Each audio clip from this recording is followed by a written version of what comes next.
رینا بہت خوبصورت لڑکی تھی۔ جب اس کی ماما اسے پیارا سا فراک پہنا کر اس کی 2 چٹیاں کر دیتی تو وہ بہت ہی پیاری لگتی، جو دیکھتا پیار کرتا ہر کسی سے۔ یہ سن کر کہ رینا بہت پیاری ہے، بہت خوبصورت ہے، گوری ہے، رینا مغرور ہو گئی تھی، کسی کو خاطر میں ہی نہیں لاتی تھی۔ چھٹیوں کے بعد جب وہ نئی کلاس میں گئی تو اس کے ساتھ والی سیٹ پر سونیا بیٹھی تھی۔ وہ بڑی لائق اسٹوڈنٹ تھی، لیکن اس کا رنگ ذرا کالا تھا۔ رینا منہ بنا کر اس کے ساتھ بیٹھی تھی۔ چھٹی کے وقت گیٹ پر ماما کو دیکھتے ہی کہنے لگی، میرا دن بہت برا گزرا، ٹیچر نے مجھے چڑیل کے پاس بٹھا دیا۔ چڑیل کے پاس؟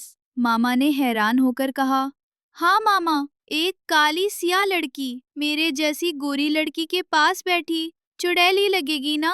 اس نے آواز بلند اس طرح کہا کہ پاس کھڑی سونیا سن لے۔ گاڑی میں بیٹھی تو ماما نے اسے بہت ڈانٹا، لیکن مجالے اس پر کوئی اثر ہو۔ کہنے لگی، ماما تنگ نہ کری، میں تھکی ہوئی ہوں۔ اب اس کا یہ روز کا معمول ہو گیا تھا۔ اس نے اپنے جیسے 2-4 گوری لڑکیوں سے دوستی کر لی تھی اور ان کے ساتھ مل کر سونیا اور دوسری لڑکیوں کا مذاق اڑاتی تھی۔ کسی کو بندریا تو کسی کو چڑیل کہتی، یہ سوچے بغیر کہ ان کی کتنی دل آزاری ہوتی ہے۔ کسی کا دل توڑنا اللہ تعالیٰ کو کتنا ناپسند ہے۔ کسی نے ٹیچر سے اس کی شکایت کر دی۔ انہوں نے اسے آفس میں بلایا اور سمجھایا کہ تکبر یعنی غرور اللہ کو بہت ناپسند ہے۔ غرور کرنے والے کو اللہ پسند نہیں کرتا، بلکہ شکر گزاری کو پسند کرتا ہے۔ یعنی اللہ نے اگر کوئی چیز، کوئی نعمت اپنے بندے کو دی ہے تو اللہ کا شکر کرنا چاہیے، غرور نہیں کرنا چاہیے۔ اور اللہ نے مذاق اڑانے سے بھی منع کیا ہے کہ جس کا مذاق اڑایا جا رہا ہے شاید وہ اللہ کو مذاق اڑانے والے سے زیادہ پسند ہو۔ رینا پر وقتی طور پر تو ان باتوں کا اثر ہوا، لیکن وہ جلدی اپنی بری عادت کی طرف آ گئی۔ اس کی سالگرہ کا فنکشن تھا۔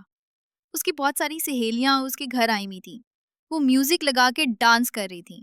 رینا بہت انجوائے کر رہی تھی۔ جب وہ اپنی دوستوں کے جھرمٹ میں بیٹھ کر مووی بنوا رہی تھی کہ ماسی کی بیٹی مشروب کی ٹرے لے کر کمرے میں داخل ہوئی اور کیمرے کے سامنے آ گئی۔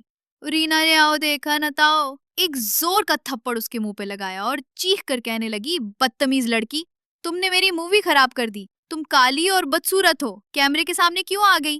اب مجھے یہ مووی دوبارہ بنوانی پڑے گی۔ اسی رات کی بات ہے کہ وہ دوستوں کے ساتھ آئس کریم کھانے گئی تو گاڑی کا ایکسیڈنٹ ہو گیا۔